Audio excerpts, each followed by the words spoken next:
Dear students, पिछले chapter में हमने प्रोटोप्लास्ट आइसोलेशन और प्यूरिफिकेशन पढ़ा था।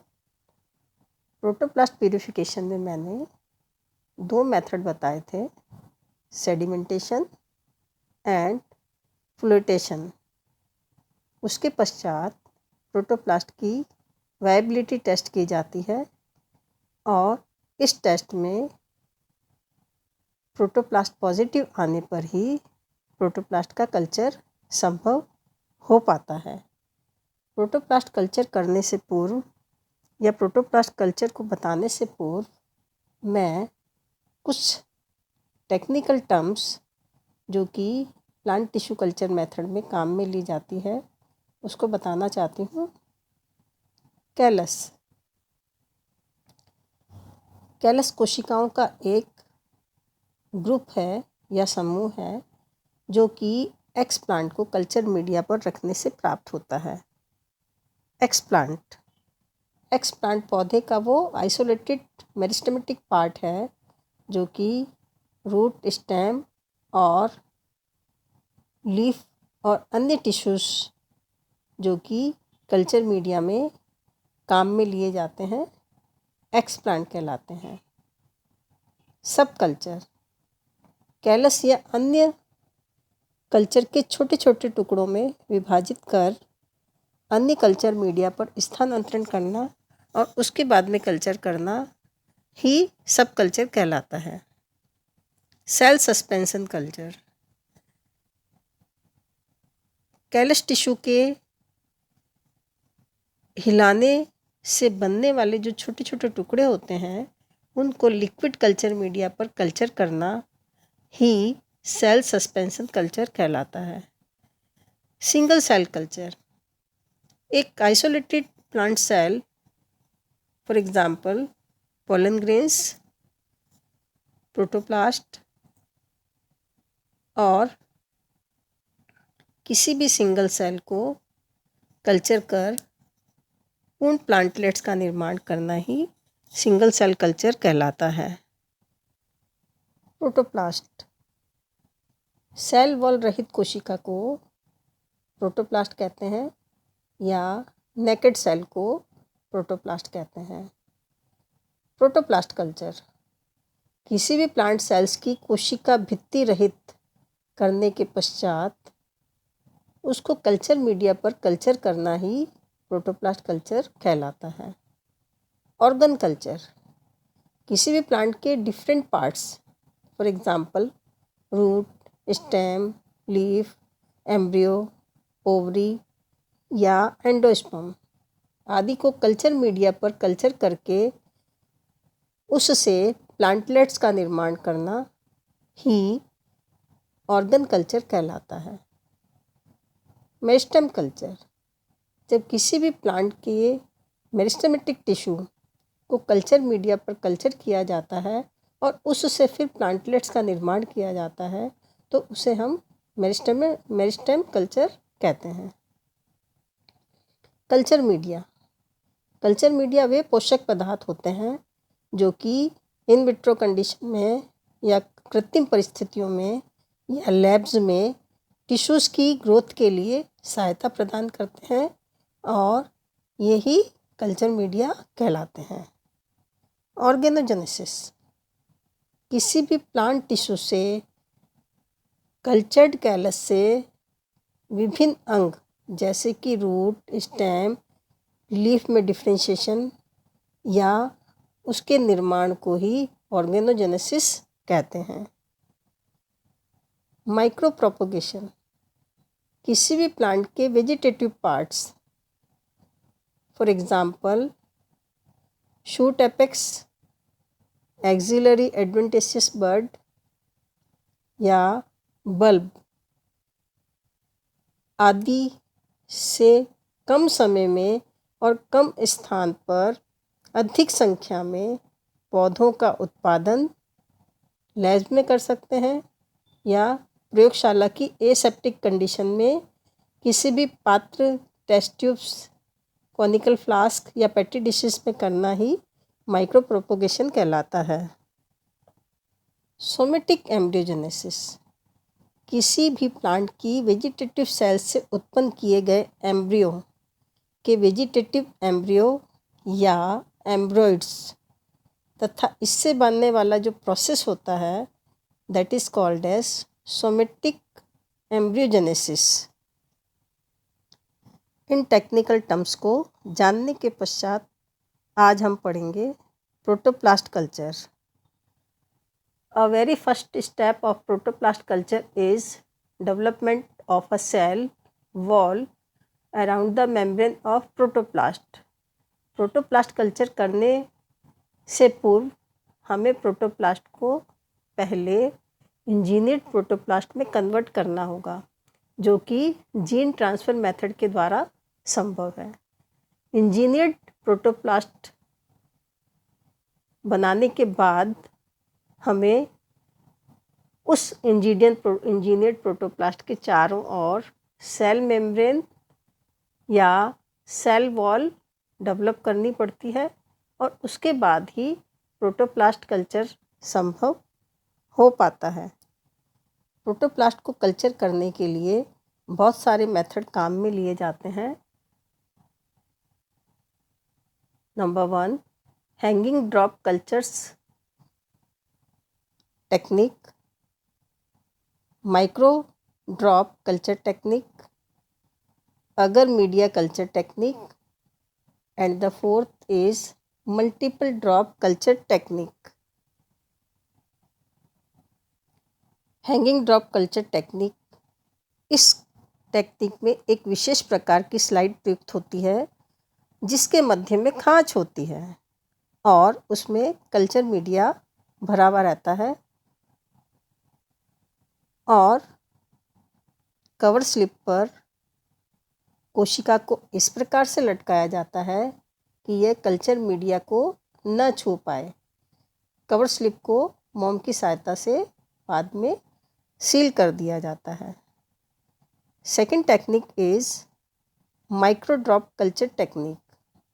इस मेथड में विशेष प्रकार की क्यूप्रैक प्लेट प्रयुक्त करते हैं जिसमें 2 कक्ष पाए जाते हैं। बाहरी कक्ष तो छोटा होता है जबकि आंतरिक कक्ष बड़ा होता है। बाहरी कक्ष में स्टरलाइज वाटर या डिस्टिल वाटर जल से भरा जाता है, जबकि आंतरिक कक्ष में अनेक छोटी छोटी वेल्स या कुइयाँ होती हैं और इन वेल्स या कुइयों में 0.25 से लेकर 0.50 ml माइक्रो ड्रॉप में प्रोटोप्लास्ट रख दी जाती है और फिर पूरी प्लेट को पैराफिन के द्वारा ढक दिया जाता है। प्रोटोप्लास्ट कल्चर की तीसरी टेक्निक में हम अगर मीडिया कल्चर टेक्निक काम में लेते हैं। इस मेथड के अंदर आइसोलेटेड प्रोटोप्लास्ट को 1 या 2% अगर कल्चर मीडिया के साथ मिश्रित कर 40 से 45 डिग्री सेंटीग्रेड पर रखते हैं। तत्पश्चात पैटी डिश में थोड़ी थोड़ी मात्रा में अगर मिला दिया जाता है। Fourth technique is multiple drop culture technique. इस मेथड में विभिन्न कंसंट्रेशन वाले कल्चर मीडिया को बूंद के रूप में पैटी डिश पर एक क्रम में लगा दिया जाता है। अब प्रत्येक कल्चर मीडिया बूंद पर एक प्रोटोप्लास्ट स्थानांतरित कर दिया जाता है तथा पैटी डिश को सील कर दिया जाता है। अब ये अनुमान लगाते हैं कि किस कल्चर मीडिया पर प्रोटोप्लास्ट की बूंद की सबसे अधिक वृद्धि हुई है। इस प्रकार की विशेष प्रोटोप्लास्ट के लिए कल्चर मीडिया को निश्चित कर लेते हैं और इस प्रकार उपरोक्त किसी एक मेथड के द्वारा प्रोटोप्लास्ट को कल्चर मीडियम पर स्थानांतरित कर देते हैं। कल्चर मीडिया MS मीडिया यानी कि मुरेशंग एंड स्कूड मीडिया या फिर B5 मीडिया आवश्यकता के अनुसार ग्रोथ रेगुलेटर्स ऑक्सिन्स और साइटोकाइनिन्स भी कल्चर मीडिया के अंदर मिला दिया जाता है। कल्चर मीडिया में और क्या क्या चीज़ें होनी चाहिए? कल्चर मीडिया के अंदर न्यूट्रिशनल कंपोनेंट्स भी होने चाहिए।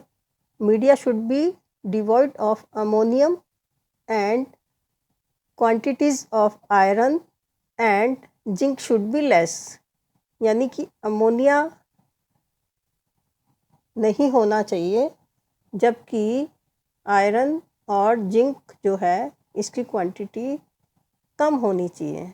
The concentration of calcium should be 2 to 4 times higher than used for the cell culture.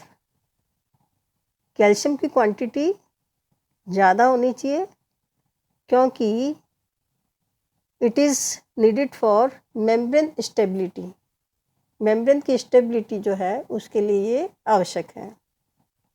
Higher auxin kinetin ratio is suitable to induce cell division while the higher kinetin and oxygen ratio is required for the regeneration। Oxygen और kinetin का ratio cell division के लिए बहुत ज़रूरी है, जबकि kinetin और oxygen का रेशो रीजनरेशन की रिक्वायरमेंट के लिए बहुत आवश्यक है। Carbon source of the normal as usual and vitamins used for the protoplast culture are the same used in standard tissue culture media. इसके साथ ही कैल्शियम नॉर्मल होना चाहिए और विटामिन्स जो है वो भी स्टैंडर्ड क्वांटिटी में होना अति आवश्यक है। ऑस्मोटिकम प्रोटोप्लास्ट को ऐसे कल्चर मीडिया में रखते हैं जिसमें ऑस्मेटिक प्रेशर को इंक्रीज करने वाले रिएजेंट्स और केमिकल्स हों, क्योंकि ये रिएजेंट्स और केमिकल सेल वॉल को स्ट्रॉन्ग बनाते हैं। अतः ऑस्मोटिकम के लिए 0.3 to 0.7 शुगर सॉल्यूशन, उसके साथ ही मैनिटॉल और सॉर्बिटॉल को भी कल्चर मीडिया में ऐड करना पड़ता है। जैसा कि मैंने आपको बताया, बहुत सारे कल्चर मेथड्स जो हैं ये प्रोटोप्लास्ट कल्चर के लिए काम में लिए जाते हैं, like liquid culture, liquid droplet method, hanging droplet method, feeder layer and co-culturing। The diagram show regeneration of protoplast. अब प्रत्येक कल्चर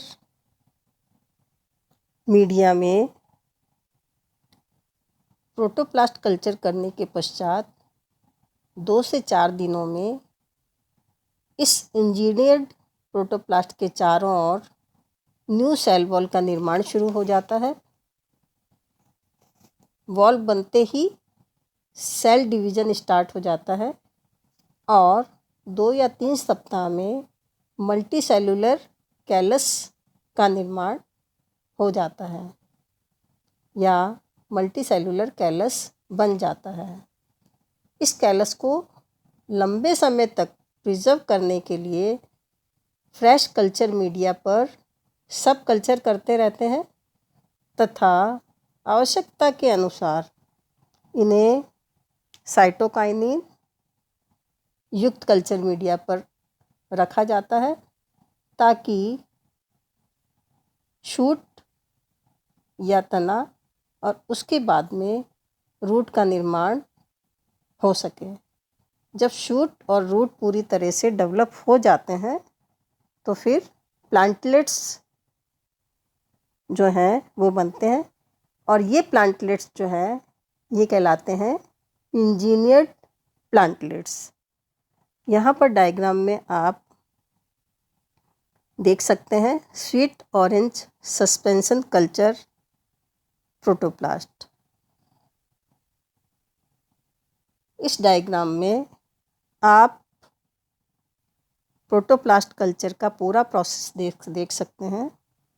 प्रोटोप्लास्ट को कल्चर मीडिया पर रखा, उसके बाद सेल वॉल बनना स्टार्ट हो जाती है।